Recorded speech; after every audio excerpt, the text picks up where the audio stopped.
With the Marine DLC, we got a free update to the game that didn't really seem to match the DLC's theme. With that in mind, what do I think the next free updates should focus on?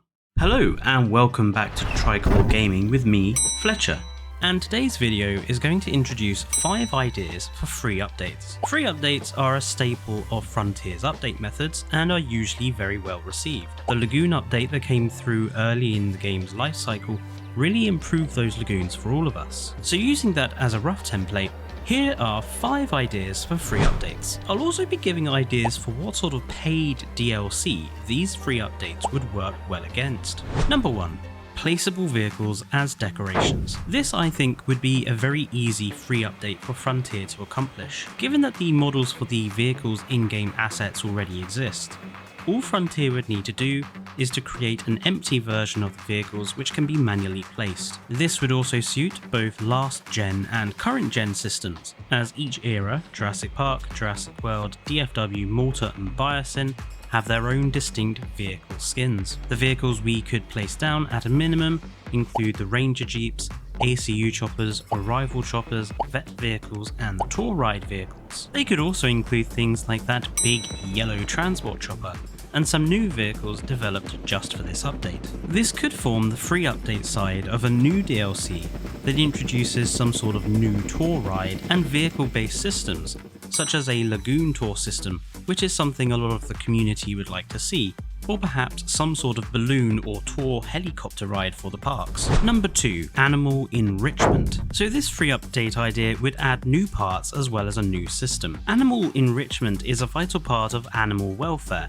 ensuring that they have an environment that keeps them active and engaged. There are many forms that this could take, from places to sleep to toys to attack. This free update would introduce 10 items for improving your animal's quality of life. Some of these would be aimed at herbivores, some at carnivores, some at aquatics, some at pterosaurs, and there would be a couple that could be generally placed for all of them. Some ideas for these sort of items include scratching stations so that animals can remove dead skin and parasites, mud or water baths for animals to wallow in, fruit and meat filled ice cubes for feeding from, and small burrows or cave shelters for smaller animals to have to feel safe. These are just a few ideas from a huge variety that could be added. Frontier could even use Planet Zoo's enrichment items as a base. Along with this would be a new system added to animal requirements called engagement. Each species would require a different level of engagement, which can be provided not only by the new enrichment items, but also adding certain decorative parts to their enclosures. I would allow all the fountains and all the planters to now be usable as food and water for the dinosaurs and work as enrichment. The paid DLC for this update could be an animal pack which introduces several species that are all engagement rich. This could include animals like Microceratus, which would use the burrows for example. Number 3. Paleo diet. While our herbivores currently eat paleo vegetation, our carnivores have absolutely nothing beyond the standard meat and goat feeders. It doesn't make sense that all carnivores would be happy with this. The paleo diet free update would enhance the way you feed your animals. To start with, this free update would expand the list of animals that could eat from the currently included insect feeder, including animals like Struthiomimus, Oviraptor, Compies and more, to represent their real-life omnivorous diets. Secondly would be the alteration to live feeders, including the fish, lagoon fish and goat feeders, to allow you to modify what food you feed out of them. For example, the goat feeder would now be able to supply goats, pigs and cows, which would all be preferred by different predators. The lagoon fish feeders would produce tuna, squid or small sharks, again allowing for each marine predator to have a different food need. The paid DLC to go along with this could be something that reintroduces elements from the Claire's Sanctuary DLC. It would add a new campaign section, bring back paleo diets, and include a new generalized feeder type that can be equipped with new paleo specific items like rotting wood, fruits, shellfish or more. This could include new species of animals with more variable diets. Number 4.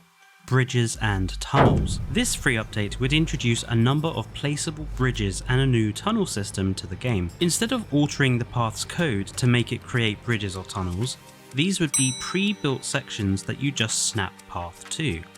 The bridges would come in a range of styles for each building era, and you could maybe have several lengths, widths and heights. The tunnels are already in the game, the Hyperloop and the tunnel attractions. I would simply create a system that allows you to link up simple entrance buildings together over a set distance. I would also allow attractions like domes or the log to connect to those tunnels. This would allow park builders a wider range of park styles to construct. The paid DLC section for this update could be a brand new set of missions focused on unusually shaped maps in other worldwide locations, with new maps incorporating large European rivers or Japanese mountain areas. I would also, as part of this DLC, update some of the original maps to include new features that you can build bridges to or tunnels under. For example, making the small islands on the Canada map part of the terrain. Number 5. Jurassic World Evolution 1 style campaign. This free update is probably the biggest one that could be added for free, but given the updates to challenge mode that we now have, I don't think it would be impossible. This free update would introduce a make your own campaign mode, where you would select 5 of the original maps from the game, selecting from a number of modifiable settings like challenge mode, in order to create a Jurassic World Evolution 1 style campaign. You would go from location to location while sharing facilities, money and dinosaurs across the sites. The Malta introduced transport boat would be added to this mode. To further complement this free update, I would introduce the paid DLC as a Jurassic World Evolution 1 inspired DLC. That would bring back some of the old maps, bring back the missing hybrids, and add some new amenity elements from the old Jurassic World Evolution 1 buildings. So that was 5 different free update ideas for Jurassic World Evolution 2. Which would you be most excited about seeing come to the game? Do you have any ideas for free updates? Let me know down in the comments. Don't forget to give us a like and subscribe for all the content from us at Tripod Gaming, and until next time, stay safe and goodbye.